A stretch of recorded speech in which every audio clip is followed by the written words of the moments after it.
Welcome back to my YouTube channel study anchor. इस वीडियो में हम बात करेंगे यूपी पॉलिटेक्निक के बारे में। उसमें जो फर्स्ट राउंड की काउंसलिंग थी वो कंप्लीट हो चुकी है। अब बहुत सारे स्टूडेंट के माइंड में ये डाउट आ रहा है कि हमारा जो काउंसलिंग में नाम आया है और हमें कौन सा कॉलेज अलॉट हुआ है, नेक्स्ट प्रोसेस क्या है और बाकी सब कुछ जितने डाउट्स हैं सभी को हम इस वीडियो में कवर करेंगे। अगर आप इस चैनल पर जो है पहली बार आए हैं तो प्लीज़ इसको सब्सक्राइब कर लीजिएगा एंड वीडियो को एक प्यारा सा लाइक कर देंगे।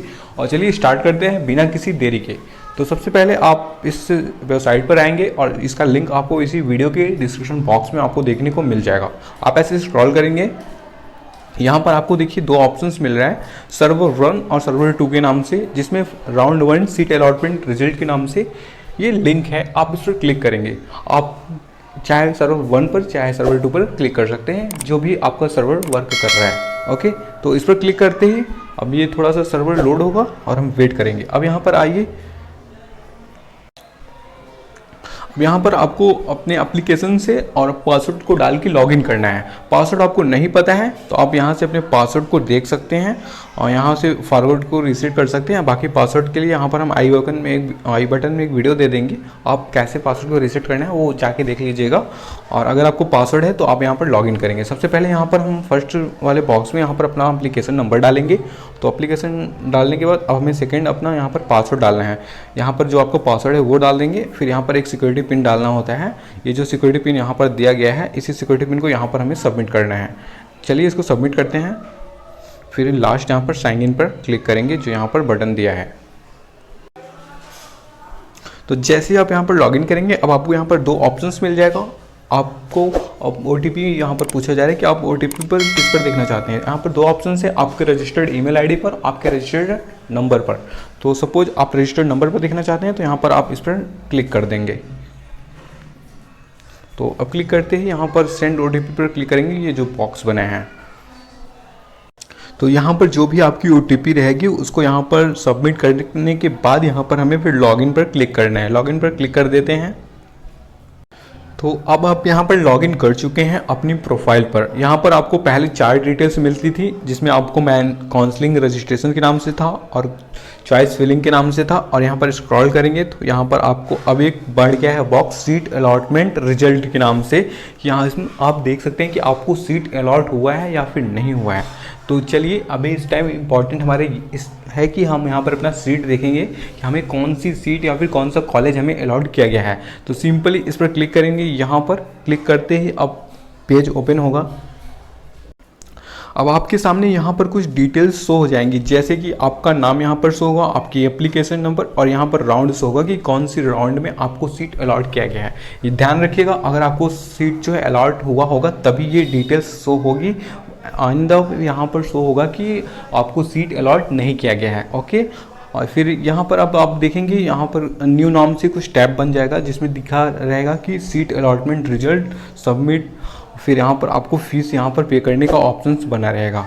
और फिर यहाँ पर इन सभी स्टेप्स को आपको कंप्लीट करना है। अगर आप फर्स्ट राउंड में अपने एडमिशन लेना चाहते हैं तो ये आपके ऊपर डिपेंड है कि अगर आप एडमिशन नहीं लेना चाहते हैं, आप इस सीट को जो है फ्लोट कर सकते हैं। ध्यान रखिएगा, फ्रीज और फ्लोट दो ऑप्शंस होता है। जैसे आप अगर यहाँ पर स्क्रॉल करेंगे तो यहाँ पर एक नोटिफिकेशन अटेंशन के नाम से बना है, dear candidate seat allotment result round first declared हो चुका है। आप यहाँ से जो है उसको व्यू कर सकते हैं और जो भी इंस्ट्रक्शंस हैं उसको केयरफुली जो है रीड कर सकते हैं। देखिए यहाँ पर आपको मैं समझा देता हूँ। अगर आप यहाँ पर फर्स्ट राउंड में अपना एडमिशन ले लेते हैं, जिसमें आपको फर्स्ट सीट अलॉट हुआ है, तो आपको अब जो सेकंड और थर्ड है उसमें आपको एडमिशन नहीं मिल सकता। ये अगर आप फर्स्ट में अपना एडमिशन ले लिया है। देन अब सेकंड डाउट ये आता है कि अगर हम इसको फ्लोट कर देंगे, फिर से आपको चॉइस फिलिंग करना होगा, जैसे आपने इससे पहले अपने चॉइस को फिल किया था, फिर उसी के अकॉर्डिंग फिर से आपको सीट अलॉट किया जाएगा। ये प्रोसेस रहता है। तो अब आप यहाँ पर देखेंगे दो ऑप्शन हमें मिला है, हम उसको ओपन करेंगे। तो सेकेंड डिटेल्स आप यहाँ पर ये देख लीजिए पहले कि आपको कौन सी सीट अलॉट की गई है। आई मीन आपको कौन सा कॉलेज मिला है, आपके अकॉर्डिंग सही है या नहीं, आपके आपके ऊपर अब ये डिसीजन है कि आप इसमें एडमिशन लेने के लिए इंटरेस्ट है या फिर नहीं। जैसे इस कैंडिडेट का आप यहाँ पर देख सकते हैं कि यहाँ पर उसकी एप्लीकेशन नंबर, यहाँ पर राउंड फर्स्ट है, यहाँ पर आपको कॉलेज नाम है, यहाँ पर देख सकते हैं कि गवर्नमेंट पॉलिटेक्निक कानपुर में इसको कॉलेज अलॉट हुआ है, और जो कोर्स का नाम है वो पीजी डिप्लोमा रिटेल मैनेजमेंट है। तो अब इसके ऊपर ये चीज़ डिपेंड है कि ये इस कॉलेज में एडमिशन लेना चाहता है या फिर नहीं लेना चाहता।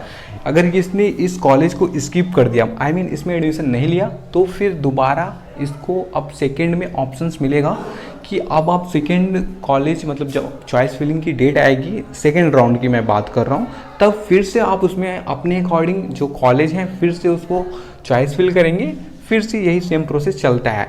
और ये याद रखिएगा, अगर आपने अब ये एडमिशन ले लिया तो फिर से अब आपकी यहाँ जो एक तरह से कह सकते हैं कि जो प्रोसेस है आपका यहीं क्लोज कर दिया जाएगा।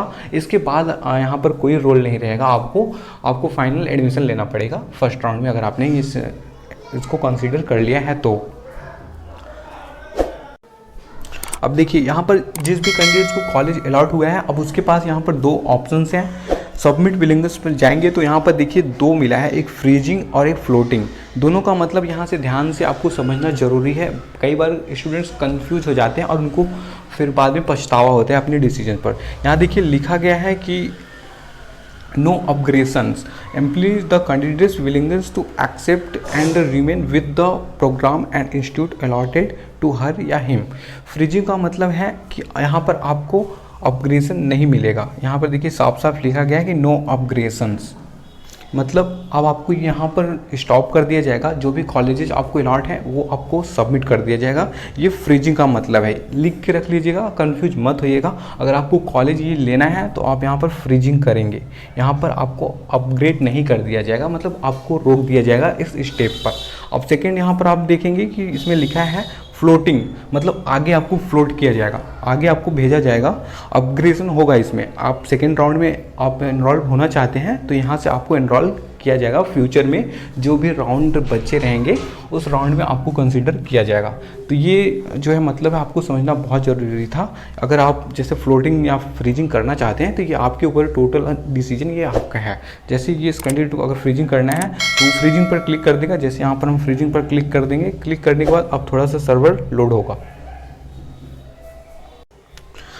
अब अगर आप यहाँ पर देखिए अब अपना स्टॉप जो करना चाहते हैं, आप एडमिशन लेना चाहते हैं, तो यहाँ पर आपको ये नोट के नाम से मिल जाएगा कि फ्रीजिंग का मतलब अब आपको अपग्रेडेशन नहीं किया जाएगा। यहाँ पर आप अपना पासवर्ड डाल के फ्रीजिंग कर सकते हैं। अब हम बात करते हैं फ्लोटिंग की। फ्लोटिंग आप करना चाहेंगे तो फ्लोटिंग में भी ये डिटेल्स बस सेम रहेंगी, बस यहाँ पर आपको लिखा रहेगा कि आपको अपग्रेडेशन मिलेगा। आप सेकेंड राउंड में अगर होगा तो उसमें आपको फिर से चॉइस फिलिंग का और कॉलेज अलॉट करने का प्रोसेस जारी रहेगा, सेम एज इट इज़। अब हम कुछ और इम्पोर्टेंस देखते हैं। ये चीज़ आपको समझ में आ गया होगा कि दोनों में फ्रीजिंग और फ्लोटिंग का मतलब क्या है। फिर यहाँ पर एक डिटेल्स और आप देख सकते हैं, अगर आप यहाँ पर फ्रीजिंग ले लेंगे, मतलब आप अपना कॉलेज अलॉट कर लेंगे, तो यहाँ पर आपको पे कुछ अमाउंट आपको पे करना पड़ेगा। आप यहीं से पे करके फिर नेक्स्ट स्टेप में जो आपकी डॉक्यूमेंट्स होंगी उसमें आप जा सकते हैं। जैसे यहाँ पर आपको फिर डॉक्यूमेंट्स अपना दिखाना पड़ेगा और फिर आपको एक एडमिशन लेटर या फिर अलॉटमेंट लेटर मिल जाएगा, आप यहीं से डाउनलोड कर लेंगे और अपना फॉर्म का जो रजिस्ट्रेशन होगा फर्स्ट टाइम में जब आपने फॉर्म को फिलअप किया था वो चीज़ें डाउनलोड करके, और बाकी अदर्स डॉक्यूमेंट जैसे अपना कैटेगरी सर्टिफिकेट होगा और डोमिसाइल सर्टिफिकेट होगा और आपकी जो भी सर्टिफिकेट होंगी जैसे 10th की 12th की, और अगर आप ग्रेजुएशन कैंडिडेट्स हैं तो जैसे अगर कोई कैंडिडेट से जैसे पीजी करके उसने डिप्लोमा के लिए अप्लाई किया है तो उसको यहाँ पर ग्रेजुएशन का सर्टिफिकेट भी देना पड़ेगा। और जैसे आधार कार्ड और जो डिटेल्स रहनी चाहिए उसमें कोई मिस्टेक्स नहीं होना चाहिए। ये कुछ इंपॉर्टेंट डॉक्यूमेंट हैं जो आपको अपने डॉक्यूमेंट वेरिफिकेशन के लिए रिपोर्टिंग के टाइम पर लेके जाना पड़ेगा। ओके, और जो भी डिटेल्स था तो मैंने समझा दिया है। कुछ और भी अगर आपके डाउट हैं तो आप प्लीज़ कमेंट बॉक्स में कमेंट करके बताइएगा। बाकी और एक्स्ट्रा सपोर्ट लेने के लिए आप हमारे कमेंट बॉक्स में कमेंट करके बता सकते हैं, आप पूछ सकते हैं, और कुछ अधिक जानकारी के लिए हमसे कांटेक्ट भी कर सकते हैं। इस वीडियो में बस इतना ही, मिलते हैं किसी नए वीडियो में नए इन्फॉर्मेशन के साथ। और चैनल पर प्लीज़ पहली बार आए थे तो सब्सक्राइब कर लीजिएगा, इस चैनल पर आपको पूरा सपोर्ट मिलेगा। Thank you.